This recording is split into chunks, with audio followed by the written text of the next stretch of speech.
은혜를 베푸셔서 함께 하시는 아버지 감사드립니다. 이 밤에도 우리를 불러주셔서 또 기도할 수 있게 하시고 찬송 부르며 아버지 앞에 나아갈 수 있게 하시니 감사드립니다. 삼위 하나님이 이 밤에 우리를 찾아와 주셔서 우리의 몸과 마음과 영혼을 주장하여 주시고 성령으로 충만케 하옵소서. 예수님 귀하신 이름으로 기도합나이다. 아멘. 찬송가 305장 같이 찬송하십시다. 305장 찬송합니다.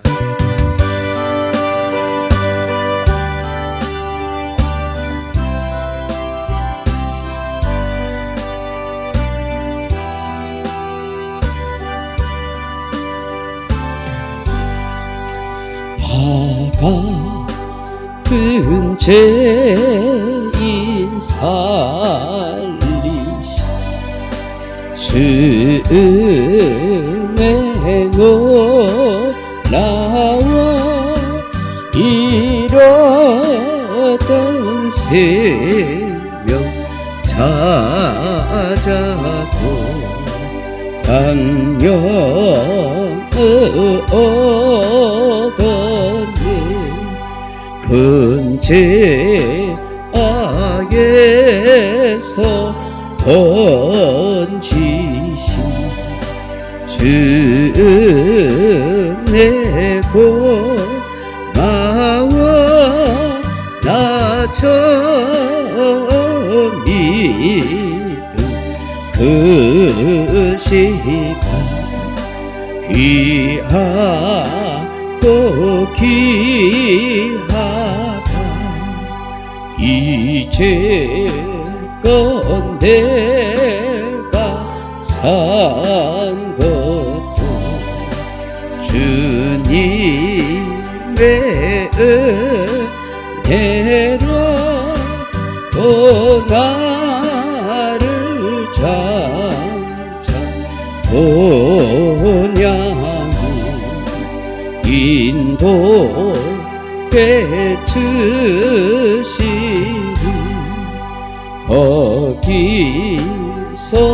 우리 영원 주님의 은혜로 해처럼 밝게 살면서 주 찬양하리라.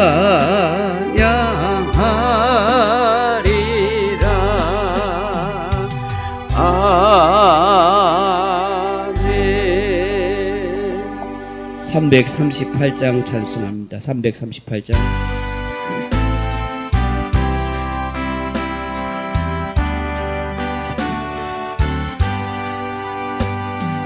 내 주를 가까이 하게 함은 십자가 짐 같은 고생이나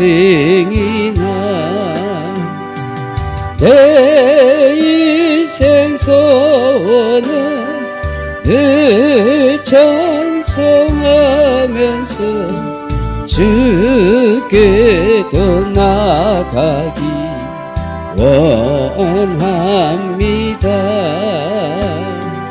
내 고생하는 것 예냐고미 덜베게 배고참 하십니다. 금에도 소원이 늘 찬송하면서 주께도 나가기 원합니다. 천성에 가는 길 험하여도 생명길 배나니 은혜로다. 천사 날 부르니 늘 찬송하면서 주께 떠나가기 원합니다. 야곱이 잠깨어 일어나는 돌단을 사온 것 본받아서 숨질 때 되도록 늘 찬송하면서 주께 더 나가기 원합니다.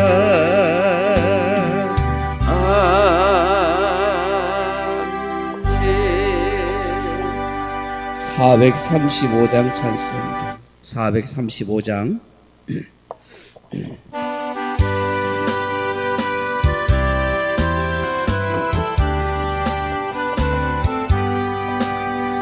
나의 영원하신 기여 생명보다 귀하다.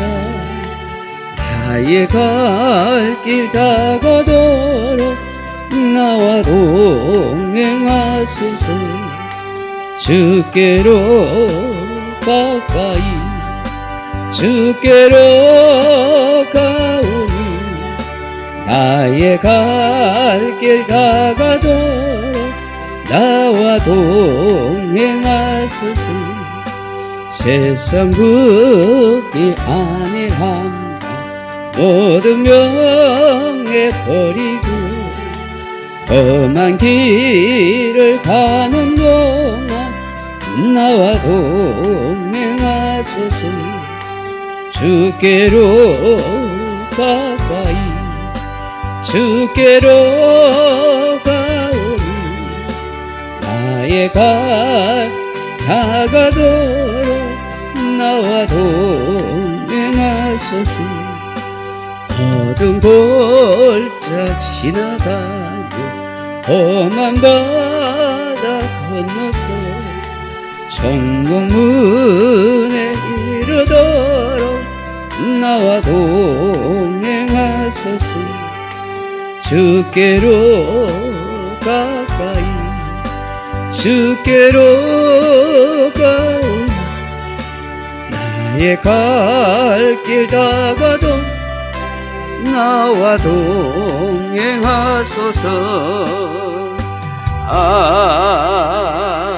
아멘.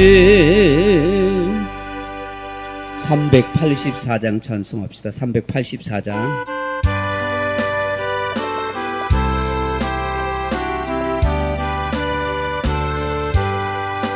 나의 갈 길 다가도록 예수 인도하시니 내 주 안에 있는 긍휼 어찌 의심하리요. 믿음으로 사는 자는 하늘 위로 받겠네. 무슨 일을 만나든지 만사 형통하리라.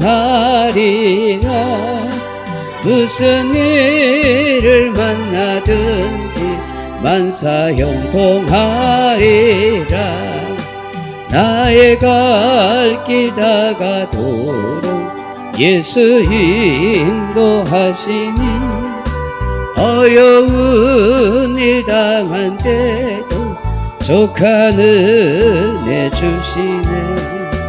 나는 심히 고단하고 영혼 매우 가라나 나의 앞에 반석에서 샘물 나게 하시네. 나의 앞에 반석에서 샘물 나게 하시네. 나의 갈 길 다가도록 예수 인도하시니 그의 사랑 어찌 큰지 말로 할 수 없도다. 성령 감화 받은 영혼 하늘 날아갈 때에 영영 부를 나의 찬송 예수 인도하셨네. 영영 부를 나의 찬송 예수 인도하셨네. 아멘.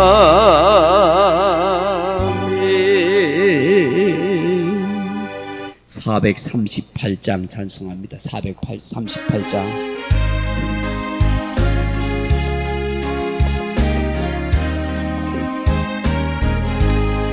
내 영혼이 은총 입어 중한 채짐 벗고 보니 슬픔 많은 이 세상도 천국으로 하도다. 할렐루야 찬양하세. 내 모든 죄 사함받고 주 예수와 동행하니 그 어디나 하늘나라. 주의 얼굴 뵙기 전에 멀리 뱉은 하늘나라. 내 마음속에 이루어지니 날로 가깝도다. 할렐루야 찬양하세. 내 모든 죄 사함받고 주 예수와 동행하니 그 어디나 하늘나라. 높은 산이 거친들이 소막이나 궁궐이나 내 주 예수 모신 곳이 그 어디나 하늘나라. 할렐루야 찬양하세. 내 모든 죄 사함받고 주 예수와 동행하니 그 어디나. 438장 다시 한번. 내 영혼이 은총 입어 중한 채짐 벗고 보니 슬픔 많은 이 세상도 천국으로 하도다. 할렐루야 찬양하세.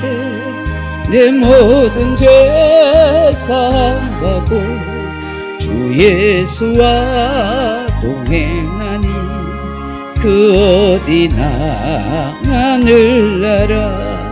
주의 얼굴 뵙기 전에 멀리 뱉은 하늘나라. 내 맘속에 이루어지니 날로 가깝도다. 할렐루야 찬양하세. 내 모든 죄 사함받고 주 예수와 동행하니 그 어디나 하늘나라. 높은 산이 거친들이 소막이나 궁궐이나 내 주 예수 모신 곳이 그 어디나 하늘나라. 할렐루야 찬양하세. 내 모든 죄 사함받고 주 예수와 동행하니 그 어디나 하늘나라. 539장 찬송합니다. 539장.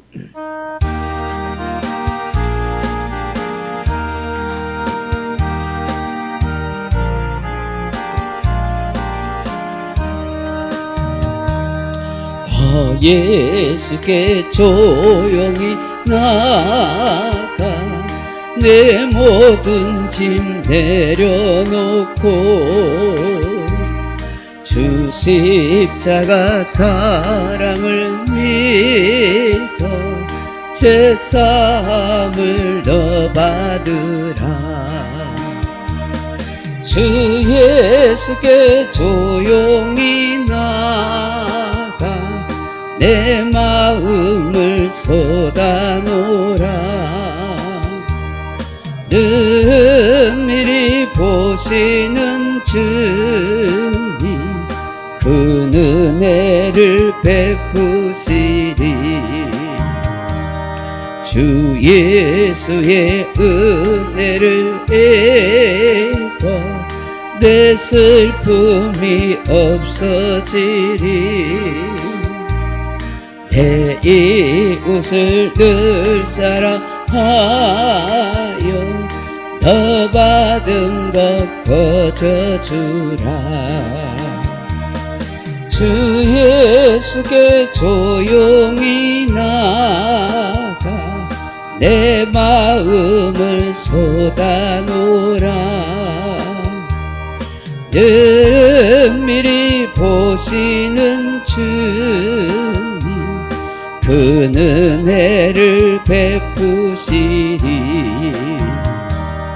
주 예수를 친구로 삼아 늘 내 옆에 보시어라.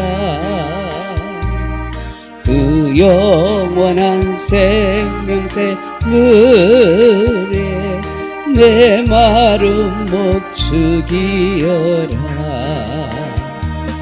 주 예수께 조용히 나가 내 마음을 쏟아놓으라. 늘 은밀히 보시는 주님 그 은혜를 베푸시리. 너 주님과 사귀어 살며 새 생명이 넘치리라. 주 예수를 찾는 이 앞에 참 밝은 빛 비추어라. 주 예수께 조용히 나가 내 마음을 쏟아놓으라. 늘 은밀히 보시는 주님 그 은혜를 베푸시리. 아멘. 우리 하나님 말씀 같이 보겠습니다. 구약 성경 사무엘하 18장입니다. 사무엘하 18장 1절에서 17절 말씀입니다. 구약 성경 사무엘하 18장 1절에서 17절. 제가 가진 성경은 492페이지입니다. 492페이지. 사무엘하 18장 1절에서 17절 말씀까지 우리 같이 한번 읽어 보십시다. 구약 성경 492페이지 사무엘하 18장 1절입니다. 같이 읽습니다. 좀 길어도. 이에 다윗이 그와 함께한 백성을 찾아가서 천부장과 백부장을 그들위에 세우고 다윗이 그의 백성을 내보낼새 3분의 1은 요압의 휘하에 3분의 1은 수리아의 아들 요압의 동생 아비스의 휘하에 넘기고 3분의 1은 가드 사람 이때의 휘하에 넘기고 왕이 백성에게 이르되 나로 반드시 너희와 함께 나가리라 하니 백성들이 이르되 왕은 나가지 마소서. 우리가 도망할지라도 그들은 우리에게 마음을 쓰지 아니할 터요 우리가 절반이나 죽을지라도 우리에게 마음을 쓰지 아니할 터이라. 왕은 우리 10,000명보다 중하시오니 왕은 성읍에 계시다가 우리를 도우심이 좋으니이다 하니라. 왕이 그들에게 이르되 너희가 좋게 여기는 대로 내가 행하리라 하고 문 곁에 왕이 섬에 모든 백성이 100명씩 1000명씩 떼를 지어 나가는지라.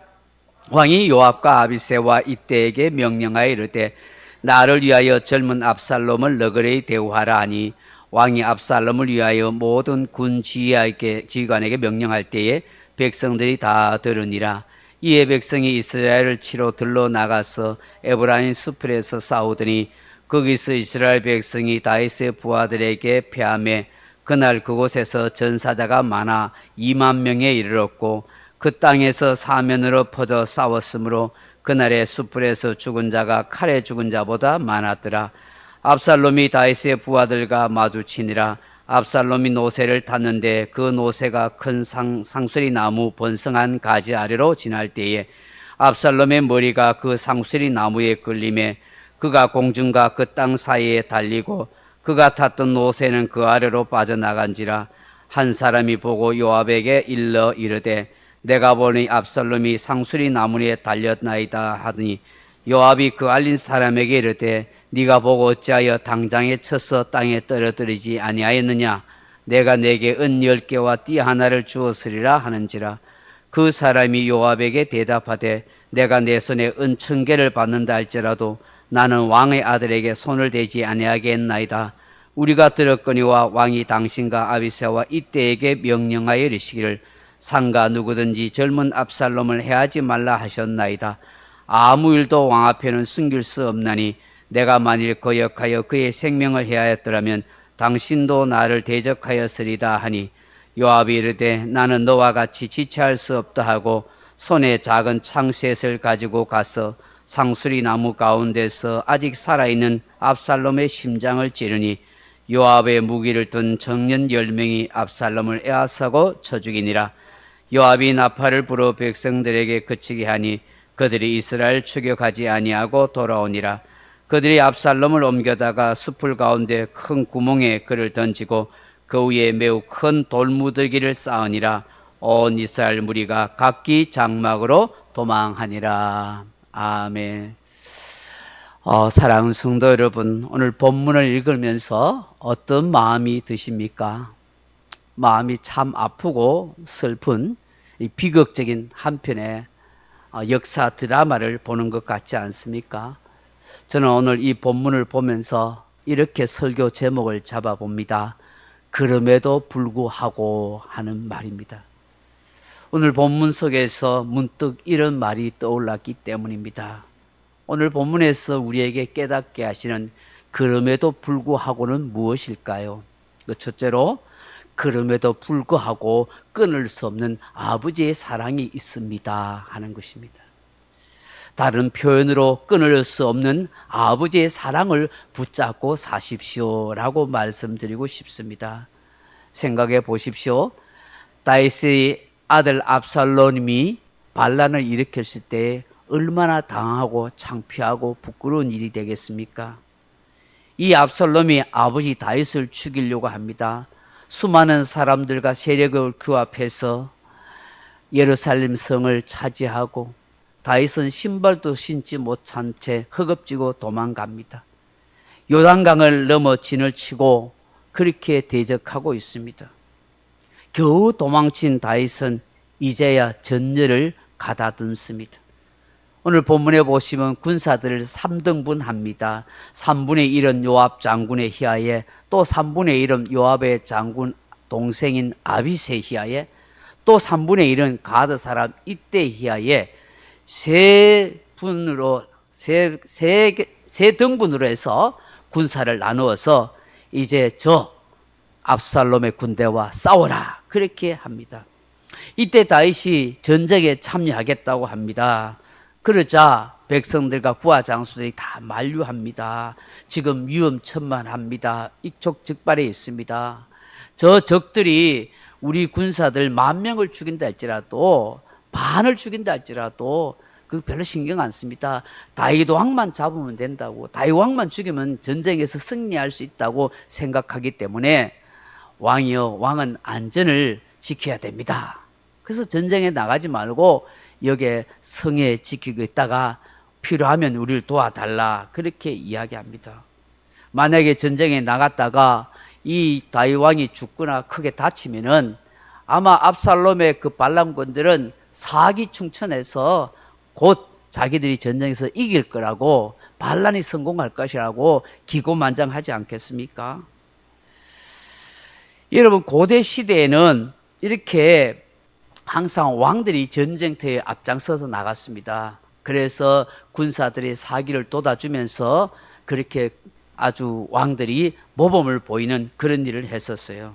그런데 여러분 알다시피 다윗이 좀 나라가 안정돼 가고 온 땅을 정복할 때에 교만해지잖아요. 그래서 전쟁터에 안 나가고 성에 남아가지고 낮잠 굴굴 자다가 나중에 저녁에는 어떻게 해요? 그 바세바에 대한 그 목욕하는 바세바를 보고 간음하는 죄를 짓게 되고 또 그 부하 장수 우리아를 죽이는 그런 파렴치 않은 일을 하게 되지 않습니까? 지금은 신하들이 전쟁터에 나가지 못하도록 종료하고 있습니다. 결국 이 신하들의 극구 반대로 인해서 다윗 왕은 전쟁터에 나가지 않고 성문에서 그렇게 지키고 있는 것이죠. 여러분 5절의 말씀에 보시면은 이렇게 있잖아요. 왕이 요압과 아비새 이때에게 명령하여 이르니 이르되 나를 위하여 젊은 압살롬을 너그레이 대우하라 하니 왕이 압살롬을 위하여 모든 군 지휘관에게 명령할 때 백성들이 다 들으니라. 왕이 직접 전쟁터에 나가지 않지만 이 세 명의 군사령관들과 그리고 그 모든 백성들이 듣는 데서 압살롬을 어떻게 하라고요? 압살롬을 너그레이 대우하라 그렇게 이야기합니다. 이 말은 뭐겠어요? 압살롬을 해치거나 죽이는 일 하지 않도록 그렇게 하라요. 뭐 포로로 잡든지 이 정도는 해도 되겠지만 그를 다치거나 죽이는 일은 하지 말라 그렇게 이야기하는 것입니다. 여러분 오늘 이 다윗 왕의 명령을 통해서 우리가 뭘 생각해야 됩니까? 아버지 다윗에게 반기를 들고 반역을 일으킨 불효막심한 망나니와 같지 않습니까? 배신자요 반역자입니다. 온 나라를 전쟁터로 만들고 혼란스럽게 만든 장본인입니다. 더욱이 자기 아버지를 죽이겠다고 그냥 눈을 부라리고 칼을 들고 그렇게 말을 타고 달려오는 그런 사람 아닙니까? 나귀를 타고 달려오고 있지 않습니까? 이런 압살롬에 대해서 분노해서 얼마든지 그 아들을 죽이라고 그렇게 말할 수도 있는데 이 다윗 왕은 제발 너그레이 대우해달라 그렇게 이야기합니다. 참으로 눈물겨운 아버지의 사랑을 우리가 보게 되는 것입니다. 여러분 이것이 바로 하나님 아버지의 사랑이 아니겠습니까? 그럼에도 불구하고의 사랑 말입니다. 나를 반역하고 대적하고 나를 죽이려고 해도 그 아들에 대한 그럼에도 불구하고 그 아들에 대한 사랑은 변치 않고 있다는 것이죠. 오늘 우리 또한 그렇지 않습니까? 하나님 아버지의 마음을 얼마나 아프게 해드릴 때가 많습니까? 수없이 죄를 짓고 말과 행동으로 하나님 아버지의 마음을 찌를 때가 많고 하나님의 뜻을 거슬러서 반역하는 죄를 짓고 살 때가 참 많습니다. 그럼에도 불구하고 하나님은 우리를 죽이거나 멸하시지 않습니다. 완전히 버리지도 않습니다. 끝까지 그 사랑으로 감싸려고 하지요. 용서하고 또 용서하며 또 기회를 주고 또 기회를 주시는 그런 눈물겨운 아버지 하나님의 사랑을 우리가 알게 되는 것이죠. 탕자를 향한 그 아버지의 아픈 사랑 말입니다. 어쩌면 이 사랑이 아닐까요? 로마서 5장 8절에 우리가 아직 죄인 되었을 때에 그리스도께서 우리를 위하여 죽으심으로 말미암아 하나님께서 우리에 대한 자기 사랑을 확정하셨느니라. 로마서 5장 10절에 곧 우리가 원수 되었을 때에 그 아들의 죽으심으로 말미암아 하나님과 화목하게 되었은즉 화목하게 된 자로서 더욱 그의 살아나심으로 말미암아 구원을 받은 것이니라. 원수된 우리를 끝까지 사랑하시는 그 아버지의 사랑. 오늘 다윗을 통하여서 바로 그럼에도 불구하고의 아버지의 사랑을 알게 되는 것입니다. 누가 이 아버지의 사랑을 끊을 수가 있겠어요? 로마서 8장 35절에 누가 우리를 그리스도의 사랑에서 끊으리요? 환난이나 공고나 기근이나 적신이나 위험이나 칼이랴. 로마서 8장 38절에 내가 확신하노니 사망이나 생명이나 천사들이나 권세들이나 현재일이나 장래일이나 능력이나 높음이나 기쁨이나 다른 어떤 피조물이라도 우리를 그리스도 예수 안에 있는 하나님의 사랑에서 끊을 수 없으리라. 끊을 수 없는 사랑, 이것이 바로 그럼에도 불구하고의 아버지 사랑입니다. 압살롬을 향한 아버지 다윗 왕의 이 사랑을 아들 압살롬이 조금만 이해하고 받아들였다면 이렇게 비극적인 인생으로 끝나지 않았을 것입니다. 아버지의 가슴에 영원토록 못 박는 슬픈 일은 있지 않았을 것입니다. 어쩌면 훌륭한 아들로 기억되지 않겠습니까? 정말 우리에게 필요하고 절실한 것은 끊을 수 없는 아버지의 사랑, 그 아버지 사랑을 늘 우리가 기억하고 사는 것입니다. 이것이 흉악한 세상을 이길 힘과 용기를 주실 줄로 믿습니다. 한근 나가서 오늘 본문에 보여주는 그럼에도 불구하고 무엇일까요? 그럼에도 불구하고 내 생각대로 내 감정대로 하는 불순종하지 마십시오 하는 거예요. 다른 말로 내 생각대로 내 감정대로 하나님의 뜻을 거스리며 살지 말라는 것입니다. 오늘 본문 보세요. 전열을 가다듬었던 다윗의 부하들이 전쟁에 이제 압살롬 군사들과 싸웁니다. 근데 다윗의 군대가 전쟁에 굉장히 익숙하고 능숙한 것 같아요. 지형지물을 잘 이용합니다. 여러분, 전쟁을 하는 데 있어서 전략도 중요하지만 무엇보다도 잘 싸워서 이길 수 있는 그런 전술도 참 필요합니다. 오늘 6절에서 8절에 보면은 이 지형지물을 잘 이용합니다. 이 백성들이 6절에 보시면 이스라엘을 치러 들로 나가서 에프라임 숲풀에서 싸웠어요. 그 숲풀에서 전쟁해가지고 압살롬의 군대 2만 명이 전사했었어요. 근데 8절에 보시면 그 땅에 사면으로 퍼져 싸웠으므로 그날의 숲풀에서 죽은 자가 칼에 죽은 자보다 많았더라, 그렇게 말합니다. 직접 칼싸움에서 죽인 자보다 그 숲풀에서 죽은 자가 많다는 거예요.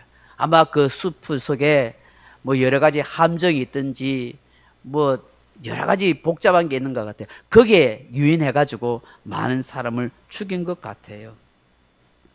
그리고 이 승리했던 이 다윗의 군사들이 이제 압살롬과 맞닥뜨리게 됩니다. 적장을 만나게 된 거예요. 그래서 막 군사들이 이 압살롬을 추격하는 거예요. 그 압살롬은 허겁지겁 노새를 타고 도망가다가 오늘 본문에 보면 상수리 나무에 그의 머리칼이 딱 걸려가지고 이 노새는 도망가고 그 머리가 걸려가지고 대롱대롱 매달려 있는 거예요. 이런 구절을 보세요. 압살롬이 다윗의 부하들과 마주치니라. 압살롬이 노새를 탔는데 그 노새가 큰 상수리 나무 번성한 가지 아래로 지날 때 압살롬의 머리가 그 상수리 나무에 걸리며 그가 공중과 그 땅 사이에 달리고 그가 탔던 노새는 그 아래로 빠져나간지라, 그렇게 말씀합니다. 그야말로 이제 막 꼼짝 못한 도관의 덩치가 되어버리고 만 것입니다. 얼마나 우스운 꼴입니까? 이것을 이제 이 요압의 이 부하들이 이걸 보고 포로로 잡은 거예요. 그리고 한 사람이 요압 장군에게 달려와서 보고를 합니다. 예, 지금 압살롬이 노새를 타고 도망가다가 상수리 나무에 머리칼이 이렇게 딱 걸려가지고 대롱대롱 매달려 있습니다. 포로로 잡았습니다 하고 이야기하니까 요압이 그 부하의 이야기를 듣고 어찌 칼로 당장 죽이지 않고 나한테 달려와서 보고했느냐, 호통을 칩니다. 네가 당장 죽였다면 내가 은 10개와 띠 하나를 주었을 것이다. 적장을 잡은 공로를 인정해서 상급을 내렸을 것이다 라고 그렇게 말합니다. 그런데 그 부하가 뭐라고 이야기합니까? 12절 말씀을 보세요. 그 사람이 요압에게 대답하되 내가 내 손에 은 1000개를 받는다 할지라도 나는 왕의 아들에게 손을 대지 아니하겠나이다. 우리가 들었거니와 왕이 당신과 아비새와 이때에게 명령하여 이르시기를 상가 누구든지 젊은 압살롬을 해하지 말라 하셨나이다. 그렇게 이야기하는 거예요. 이 부하는 왕이 명령하지 않았습니까? 압살롬을 절대로 해하지 말라고 장군님 듣지 않았습니까? 우리도 다 들었지 않습니까? 그렇기에 내가 은 1000개를 준대 또 내가 내 손으로 왕의 아들을 해하지 않겠습니다. 여러분, 이 단순히 왕의 아들의 생명이기 때문이 아닙니다. 나중에 후환이 두려워서도 아닙니다. 다윗 왕의 명령에 절대 복종하고 순종하는 이 아름다운 부하의 마음인 것입니다. 그런데 요압은 어떻게 합니까? 자기 생각대로 자기 마음대로 그냥 가가지고 어떻게 해요? 창을 들고 가서 그냥 살아있는 압살롬의 심장을 찔러 죽입니다. 그리고 자기의 측근 부하들 10명에게 같이 창으로 찔러 죽이도록 그렇게 명령한 것입니다. 겨우 상수리 나무에 매달려서 숨만 쉬고 있는 이 압살롬을 죽여버렸습니다. 다윗 왕의 명령은 필요 없다는 거예요. 그리고 전쟁 끝났다고 나팔을 불고 반란이 진압됐다고 아주 의기양양하는 거예요. 그리고 압살롬을, 그 죽은 압살롬을 옮겨다가 숲을 가운데 큰 구멍을 내고 그것에 던져 묻어버리고, 그리고 아무도 시체를 가져가지 못하도록 큰 돌무더기를 쌓아버리는 거예요. 다윗 왕에게 말씀도 안 알고 그 죽은 시신이라도 들고 가야 되는데 아예 깜짝같이 사라지게 만드는 것입니다. 여러분, 이 요압의 이 말과 행실을 보십시오. 그렇게 오랫동안 다윗 왕을 도왔던 일동 공신입니다. 다윗 왕국에서 없어서는 안 될 장군이요 실세입니다. 다윗 왕건은 사촌지간입니다. 더군다나 압살롬은 자기의 조카이기도 합니다. 왕이 명령 내렸음에도 불구하고 압살롬을 그렇게 잔인하게 죽여야 합니까? 그 시신조차도 아버지 다윗 왕에 보내지 않고 몰래 그렇게 묻어버릴 수 있습니까? 얼마나 이게 비정하고 비열한 행동을 하는 것입니까? 누구보다도 아버지 다윗 왕의 마음을 헤아려 주어야 하는 거 아닙니까? 왕의 진정한 측근이요 친척이요 형제라면 다윗 왕을 앞으로 계속 세워가야 할 충신이라고 한다면 어떻게 왕의 명령을 묵사발 만들어낼 수가 있냐 말이야. 오히려 더 적극적으로 신하들 보는 앞에서 그 명령을 더 복종하고 따라야 하지 않겠습니까? 그래야 왕의 명령과 왕의 체면을 세워갈 수 있는 것이죠. 그때 요압이 얼마나 교만합니까? 물론 요압 입장에서 얼마든지 변명할 수 있겠죠. 반란을 일으킨 수괴다. 비록 아들이라도 죽여야 합니다. 전장에서 어떤 일이 벌어질지 모르니 전쟁을 빨리 끝내야 하니까 당장 죽여야 합니다. 얼마든지 변명하고 합리화할 수 있습니다. 그렇지만 왕이 압살롬을 살리라고 명령을 내린 것 아닙니까? 이 왕의 명령을 안 들으면 어느 부하들이 왕의 명령을 제대로 듣겠습니까? 근데 왜 요압이 이렇게 했느냐? 왜 이렇게 압살롬을 잔인하게 죽였겠느냐는 것이죠. 자기 생각, 자기 감정이 앞선 거예요.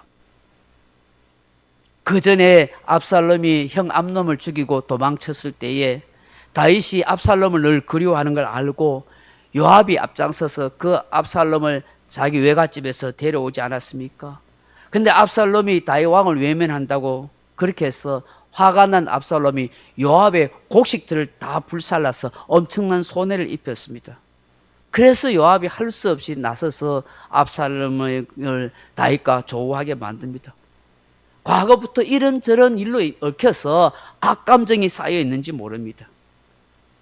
거기다가 반란을 일으켜서 죽을 고생을 하게 되자 더더욱 압살롬을 빨리 없애야겠다. 저 압살롬을 살려둬가지고는 우리의 건세에 정적이 되겠다. 걸림돌이 되고 원수가 되겠다. 뭐 그런 생각이 있어서 왕의 명령에도 불구하고 그렇게 끔찍하게 죽였을 수도 있습니다. 자기 생각, 자기 감정, 그것이 곧 왕의 명령에도 불구하고 불순종하게 되더라는 것입니다. 여러분, 오늘 성경을 보십시오. 하나님이 말씀함에도 불구하고, 하나님이 명령함에도 불구하고, 하나님과 언약 관계를 맺었음에도 불구하고 불순종하는 사람이 얼마나 많습니까? 자기 생각, 자기 감정대로 행동해버리는 사람들이 많습니다. 아담, 하와를 비롯하여 반에게 깃발을 올렸던 고라 일당들, 나단과 아비람, 여호수아가 명령을 내렸음에도 불구하고 탐욕에 젖어서 불순종했던 그 아간, 가룟 유다, 이스라엘 백성들 참 많습니다. 여러분, 어렵고 힘듦에도 불구하고 하나님께 순종하고 복종하는 인생이 되어야 하는 것입니다. 그것이 복된 인생이 되는 것입니다. 훗날 이 일로 인해서 다윗 왕의 가슴에 못을 박아서 요압이 나중에 어떻게 돼요? 솔로몬 때에 이 사람이 죽습니다. 다윗이 죽을 때 유언을 해요. 요압 저 놔두지 말라고. 결국은 요압은 이 다윗 왕을 무시하고 업신여기고 불순종한 그 모든 대가를 훗날에 다 치르게 되는 거예요. 우리는 그럼에도 불구하고 항상 순종하는 그런 믿음의 사람이 되길 바랍니다. 마지막 하나 더 보면 그럼에도 불구하고가 무엇일까? 멋지고 화려한 머리카락에도 불구하고 죽임을 당하더라 하는 것입니다. 다른 말로 세상 자랑을 삶의 기준이나 성공의 기준으로 삼지 말라 하는 것입니다. 여러분, 이스라엘 문화에서 남성들이 머리카락이 많고 수염이 길고 숱이 검은 것은 굉장히 매력적이고 영광의 사람입니다. 남자가 힘이 강하다는 증거요, 하나님이 주시는 건설랑 은총을 많이 받은 사람이라고 그렇게 여겼습니다. 그런 사고가 문화 속에 있습니다. 그런 까닭에 여러분 성경을 보시면 에서는 털이 많고 야곱은 털이 없다. 그래서 이삭이 에서를 사랑하는 이유가 털 많은 사람이 남자답고 하나님 은총 받았다고 그렇게 여겼기 때문에. 그런데 야곱은 매끈매끈해요. 그래서 좀 별로 사랑받지 못한 것도 있어요. 그게 형 대신 하나님 축복 받으려고 매끈매끈한 것을 때 양털로 감싸가지고 감각 없는 아버지한테 그렇게 해서 축복을 받잖아요. 성경에 보시면 엘리사 선지자가 올라가는데 젊은 아들이 나와가서 대머리야 놀리다가 곰이 나와가서 42명이 찢어 죽는 그런 일이 있잖아요. 그 왜 그래요? 그들 문화에서는 대머리가 어떻게 제사장이나 선지자가 되느냐, 머리카락이 없는 것은 굉장히 부끄러운 일이라고 생각한 거예요. 그런 사람은 제사장이나 선지자가 될 수 없다고 생각한 거예요. 그래서 막 놀리다가 하나님의 권위에 도전하는 것 때문에 그렇게 끔찍한 죽음을 당하게 되는 것이죠. 여러분, 오늘 압살롬을 보시면은 사무엘하 14장 25절에 보면 온 이스라엘 가운데 압살롬과 같이 아름다움으로 크게 칭찬받는 자가 없더라. 그는 발바닥부터 정수리까지 흠이 없었더라고요.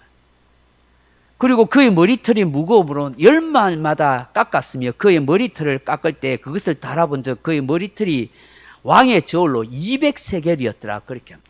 굉장히 머리숱이 많고 큰 거예요. 그걸 잘랐을 때에 200세겔이 될 때도 엄청난 값어치가 있었어요. 여러분, 이게 무슨 얘기일까요?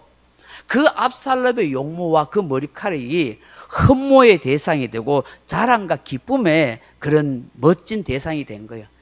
그 압살롬을 보면서 모든 사람이 저 압살롬이 진짜 다윗을 이을 참된 왕이라고 다 생각했다는 거예요. 그럼에도 불구하고 그는 오히려 인격과 믿음이 되지 않았기 때문에 결국은 망하는 인생이 되고 그 머리카락 때문에 자기 생명이 단축되는 불행한 인생이 되는 것입니다. 여러분, 이게 뭘 말합니까? 사람들이 보기에는 세상적으로 성공하고 화려하게 생기고 흠모할 만한, 부러워할 만한 그 모든 걸 다 갖추고 있다 할지라도 하나님이 무너뜨리면 아무것도 아니라는 거예요. 교만하면 망한다는 거예요.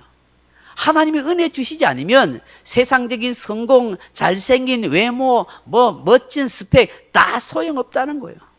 시편 127편의 말씀에 여호와께서 집을 세우지 아니하면 세우는 자가 수고 같다며 여호와께서 성을 지키지 아니하시면 파수꾼의 깨어 있음이 헛되도다. 여러분, 우리 아이들에게 그렇게 이야기해요.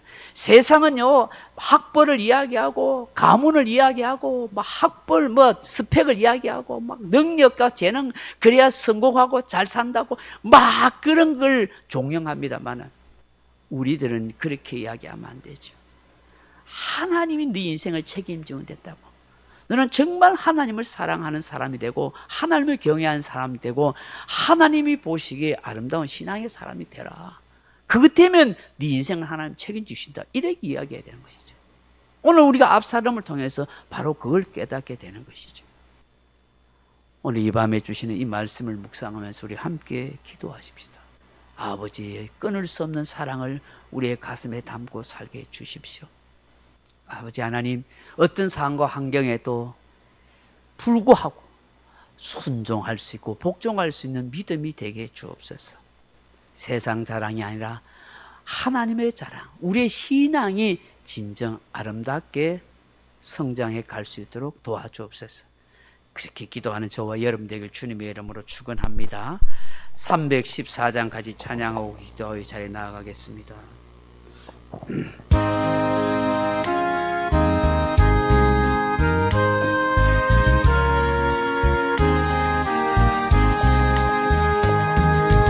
내 구주 예수를 더욱 사랑 엎드려 비는마 들으소서. 내 진정서원이 내 구주 예수를 더욱 사랑 더욱 사랑 이전에 세상아 기뻐서도 지금 내 기쁨은 오직 예수. 다만 내 피는마 내 구주 예수 더욱 사랑 더욱 사랑 이 세상 떠날 때 찬양하고 숨질 때 하는 말 이것일세. 다만 내 비는 말 내 구주 예수 더욱 사랑 더욱 사랑. 아멘.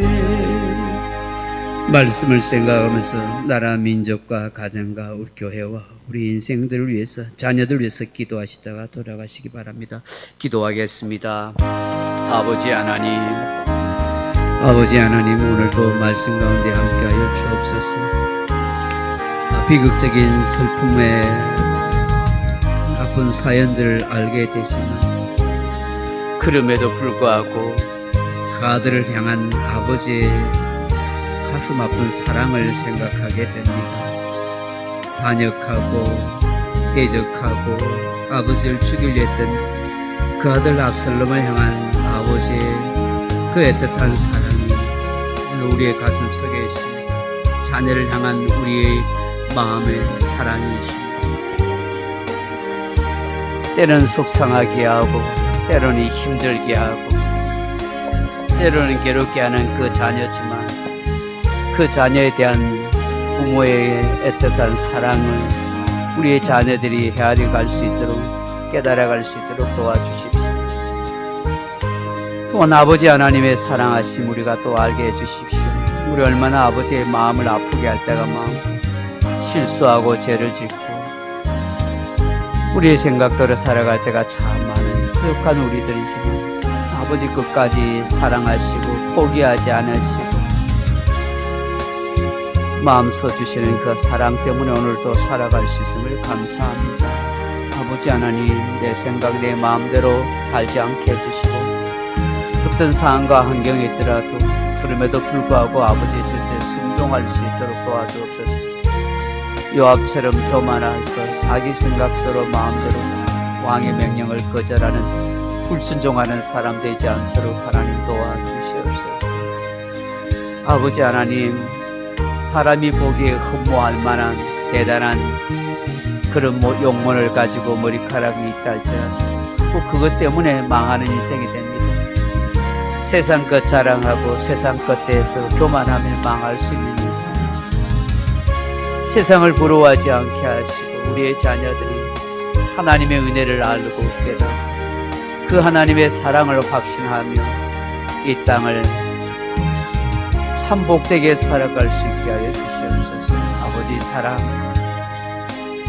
정말 아버지 하나님의 은혜를 노래할 수 있고 아버지 도와주시옵소서. 우리의 자녀들을 도와주십시오. 살아가기가 너무 버거운 시대 속에 있습니다. 지치고 피곤할 때가 많습니다. 나는 이렇게 인생을 살아왔지만 우리의 자녀들은 이 험악하고 흉악한 세상에서 어떻게 버틸 수 있을까? 어떻게 살아갈 수 있을까? 참 많이 걱정이 됩니다. 바르고 참된 신앙을 가졌으면 좋겠습니다. 하나님의 은혜를 깨달았으면 좋겠습니다. 하나님의 사랑을 붙들고 사는 믿음의 아이들이 되었으면 좋겠습니다. 아버지, 주님이 이 아이들, 이 자녀들 책임져 주십시오. 주님이 우리의 자녀들 인생길을 인도해 주십시오. 불쌍히 여겨 주십시오. 주님이 우리의 인생을 붙들어 주시고 우리 소중한 교회를 긍휼히 여겨 주시고 은혜 내려 주시고 모든 성도들에게 평안의 복을 허락하여 주시고